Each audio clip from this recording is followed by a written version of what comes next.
Welcome to the Risk Management Chapter 3 lecture, where we'll cover Business Impact Analysis. I am Dr. Bill Perkins, and the material from this lecture is based on the textbook Business Continuity and Risk Management: Essentials of Organizational Resilience by Kurt Engemann and Douglas Henderson, 2012. So let's get started.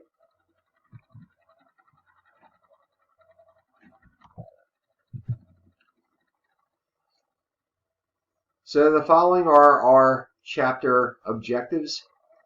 First, we'll examine objectives of business impact analysis, BIA, define resource outage, disruption, and impact, define recovery time objective, RTO, define recovery point objective, RPO, review operations from the perspective of BCM, Business Continuity Management, and define supply chain and process flow, define single points of failure, and identify organization infrastructure and physical support operational requirements.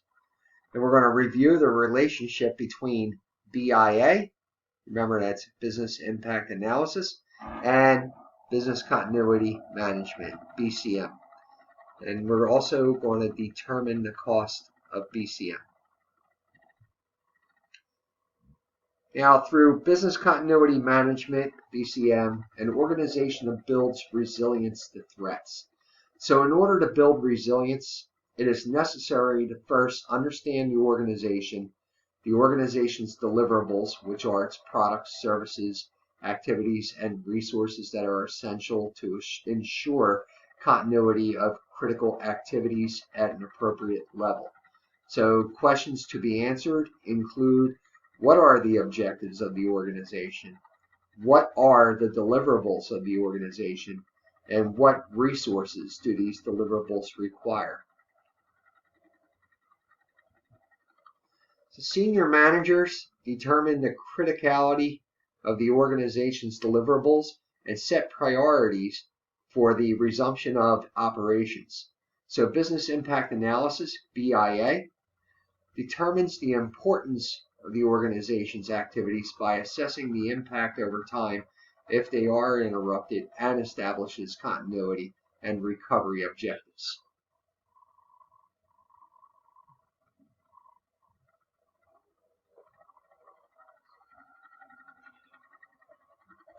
So Business Impact Analysis, BIA, forms the foundation from which BCM process is built. It quantifies the impact over time of a disruption and provides the rationale upon which appropriate continuity and recovery strategies can be formulated. The activities of BIA include planning the project, collecting the data, analyzing the data, documenting the findings and recommendations, and obtaining senior management acceptance of the findings and recommendations.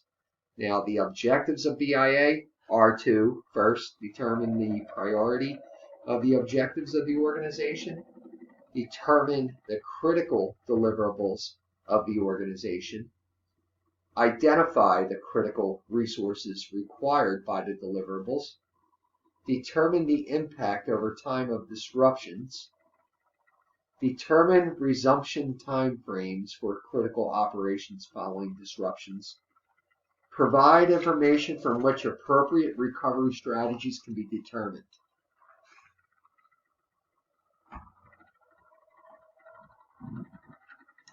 Now, organizations depend on resources being available in order for operations to function properly. A resource is an asset used to conduct operations. So resources include personnel, facilities, equipment, inventory, utilities, and systems. An outage is the availability of resources which may cause a disruption in operations. Now, this may be due to destruction, disassemblement, or denial of the use of a resource.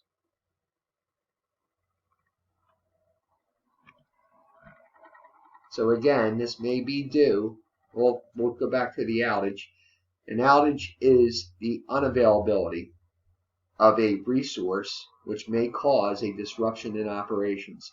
And this may be due to destruction, disablement, or denial of the use of a resource.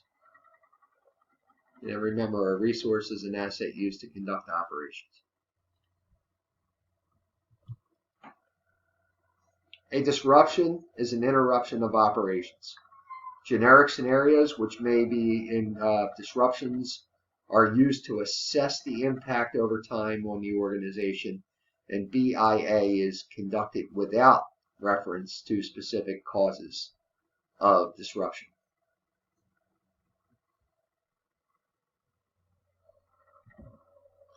An impact is the effect of an event. Okay, it's the effect of an event. So the level of impact depends on factors such as loss of life, environmental damage, asset damage, and duration of disruption. Both financial and non-financial impacts may result from a disruption. It is generally not practical for organizations to immediately recover all operations following a disruption. A recovery time objective, RTO, is the prospective point in time when an operation must be resumed before a disruption compromises the ability of the organization to achieve its objectives.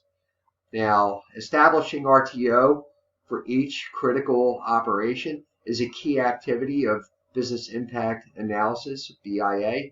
Now, various critical operations may have a different RTO, and a single critical operation may have a staggered RTO, allowing the operation to gradually recover over time. For example, 50% capability within 2 days and 100% capability within 7 days. Now, the business continuity process after a disruption should be conducted focusing on recovery operations with the shortest RTOs first. And each RTO may be tentatively determined early in the BIA based on ideal recovery objectives. So after further review, short RTOs are often adjusted to reflect the financial realities of executing a fast recovery. Short RTOs will typically require more expensive strategies. As with any program, business continuity management must fit within the organization's budget. Now, in order to assess the impact of a crisis to the organization and prioritize operations, the entire supply chain, including internal process flow, must be understood. So establishing the RTO for each operation requires balancing the impact over time to the organization against the cost to recover within the RTO. So senior management makes the final RTO determination.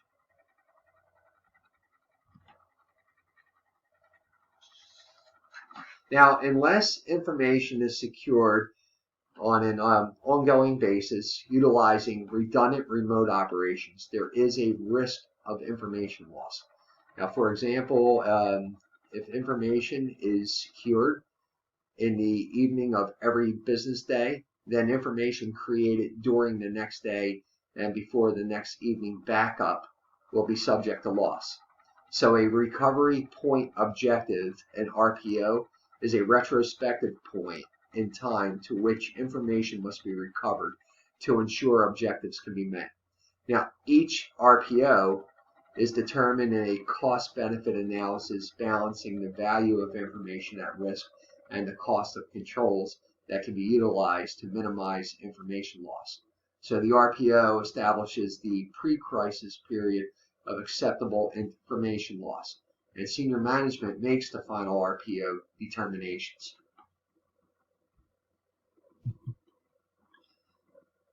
Now, business impact analysis, BIA, determines the resource requirements over time to enable each function within the organization to achieve continuity and recovery within established time frames.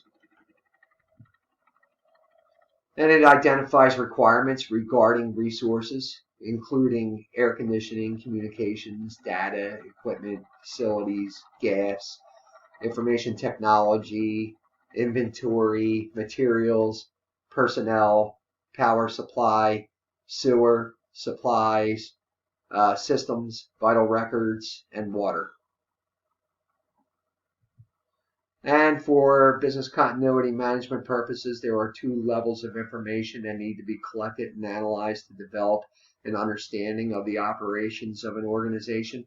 The first level contains information common to all operations at a specific location and includes building construction and utilities such as electricity, communication, water, air conditioning, and heating. The second level addresses information specific to each operation, such as daily volumes, equipment used, functions performed, relationships with other operations, and external interfaces. So this information helps in identifying some of the threats that must be addressed when developing alternative strategies. And all critical areas of the organization that must regain operational or rapidly recover for normal activities to continue need to be identified. And critical operations are activities that are necessary to safely support the primary mission of the organization.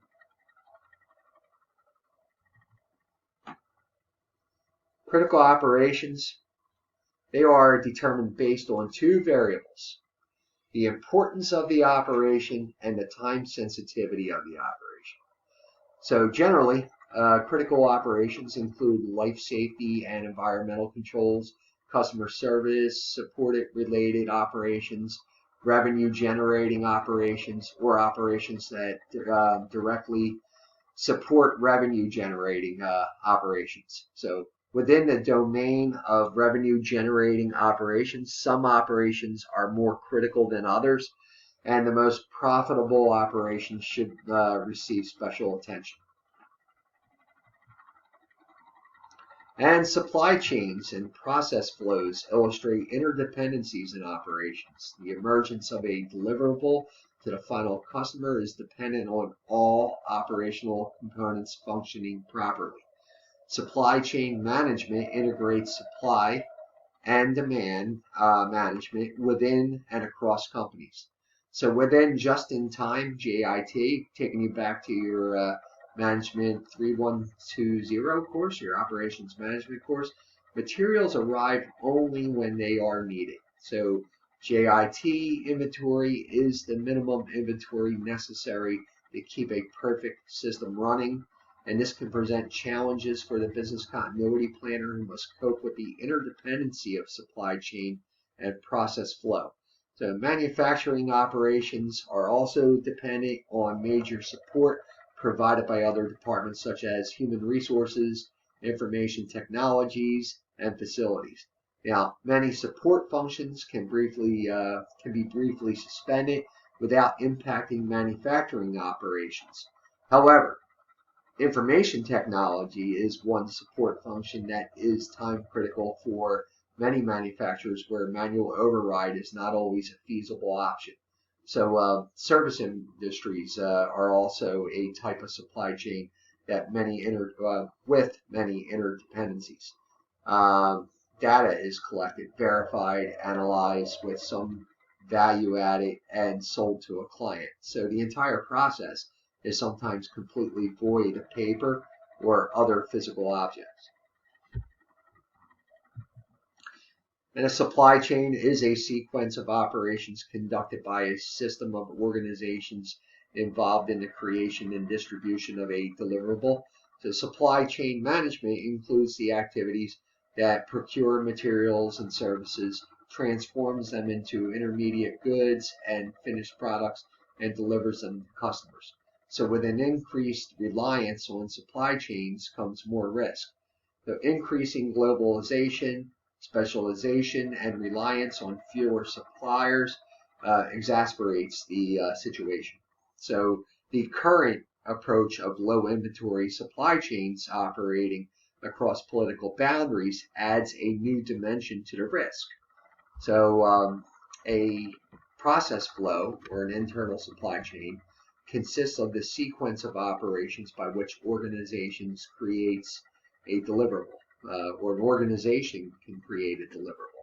And the process flow of a manufacturer converts raw materials into physical products as its deliverable. And an information service organization transforms raw data into useful information as its deliverable. So take a look here in figure 3.1 from the text on this slide. If raw material suppliers was unable to deliver, manufacturing will shortly not have the raw materials to continue operations. So other dependencies are also present. So for example, if fabrication were disabled, assembly would be disabled with a for a short period of time, and test and quality control would also be disabled somewhat later, and so forth. So because there's an interconnection there. Now, practically all manufacturing operations exhibit this type of interdependence. So you've already heard me on a few occasions so far. Almost every chapter we've lectured. Now we've only done 3 of them, but each lecture so far, I've mentioned the term single point failure. So a single point failure is a unique resource, the failure of which will definitely interrupt critical operations. So any operation that relies on one and only one item of equipment, or one and only one method of processing, or one and only one resource, be a person, represents a single point failure. So sometimes there are less efficient alternate procedures or manual overrides that can be employed, and sometimes there are no realistic alternatives.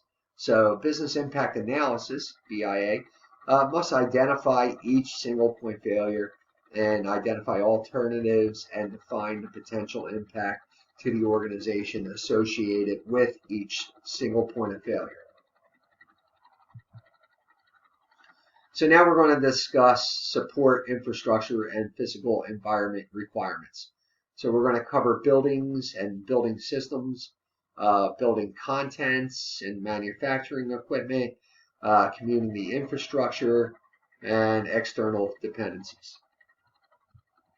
Now, some organizations require general office space that is easily replaced. Other organizations, such as manufacturing industries, may require buildings with special features and systems that cannot be readily replaced. So building replacement time in this later case is measured in months. The destruction or denial of access to buildings, even ones that are easily replaced, could disable normal operations for a period of time. So business impact analysis, BIA, should document the important building requirements of the organization. For all important building requirements, the replacement time and any alternative options need to be identified. And some organizations require building contents such as furniture and office supplies that are easily replaced. Other organizations require specialized equipment that cannot be readily replaced. And certain organizations will have concerns or manufacturing equipment that are of very high value. So special pre-crisis protection measures for high value or specialized equipment should be part of the planning process. So business impact analysis, BIA, should document building content and manufacturing equipment requirements. So for all important building content and manufacturing equipment requirements, the replacement time and any alternative options need to be identified. And essential community infrastructure includes fire. Before any building can be utilized, basic fire and emergency services need to be available. Police, in order to conduct any normal operation, a general state law and order must exist in the area. and transportation. So for more, most organizations, employees live outside the immediate area and rely on public road access or public transportation. Then we have utilities, communication. So without voice and data communications, normal operations would cease for many organizations. And you have electricity for most organizations. Without a backup electric generator, reliable electrical supply is essential to virtually all operations. Then you have natural gas. This is typically used to heat buildings. And, you can have a disaster if, you lose your heat. So essentially, pipes freeze if you're in a cold climate, and then you walk in after a pipe burst and you lost a lot of source documents that way. So it all kind of interconnects on why you even need backup mechanisms for that purpose. Sewer, for sanitation reasons, adequate sewer system operations are necessary for all employees. Water, portable water is obviously essential to maintain human life, and water is necessary for sanitary reasons. Now, there may be some, often low-tech solutions that can be used to replace normal utility services on a temporary basis. Now, external dependencies include any organizations that provide important services, supplies, or raw materials. Now, special importance must be placed on any single or sole source provider of a critical service or raw material. So these providers represent a single point failure.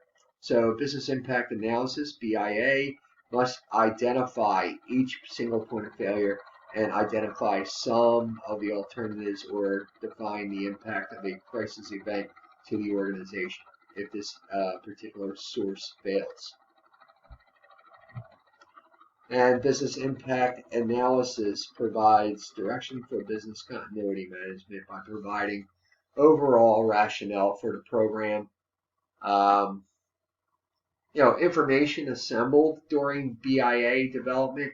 It identifies processes and assets that require most protection, determines recovery timeframes, determines minimum resource requirements. It also provides a decision support for strategies. And it is necessary to understand the impact of disruptions over time by identifying critical functions and operations. So, identifying potential impacts and determining when impacts begin. So an event may be designated as a disaster if the disruption continues beyond the recovery time objective, the RTO, or it is expected to continue beyond the RTO, and if the disruption's impact is extensive and very costly. So the cost of business continuity management increases as the RTO decreases.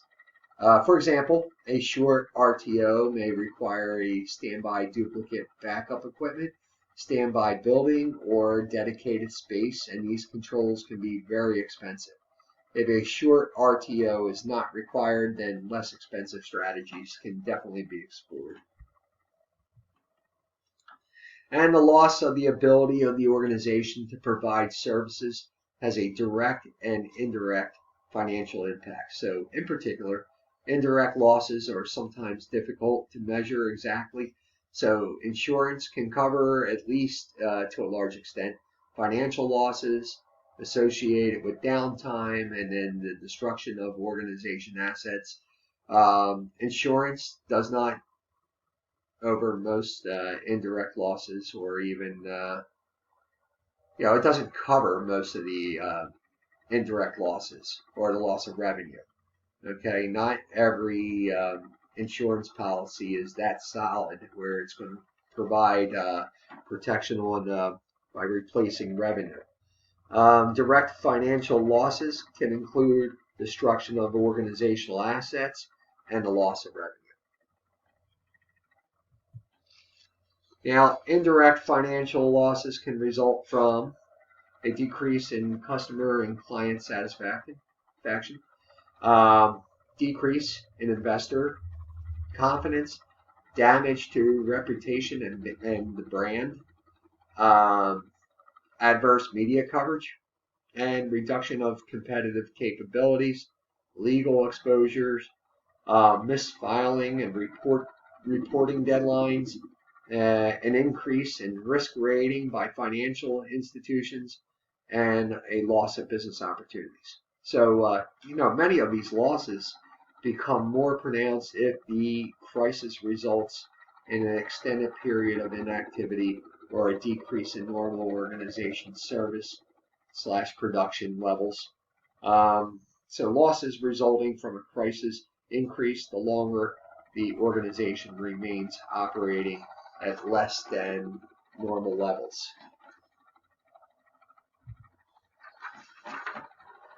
So findings from business impact analysis, BIA, should be validated and documented. Any missing information is determined and findings are confirmed and reviewed for consistency before any recommendations to senior management can be made. Here it is right here. So determine any missing information, confirm findings and review for consistency, and document findings and recommendations. But remember, I'm going to highlight this. Findings are confirmed and reviewed for consistency before any recommendations to senior management can be made. You do not want to make any recommendations to senior management before those findings are analyzed, confirmed and substantiated. A properly conducted BIA provides insight through an understanding of critical functions and operational dependencies. So the time sensitivity of operations, resource requirements for recovery and resumption, resource replacement times, and financial exposures are determined. And senior management is responsible to confirm recovery time objectives, the order of recovery time, the order of recovery operations, recovery point objectives, and the prioritization of critical functions. And here we are. Business impact analysis provides crucial information to support decision making regarding business continuity planning. And that concludes the Chapter 3 lecture. Check in with Blackboard for the Chapter 3 deliverables, and I will see you in Chapter 4.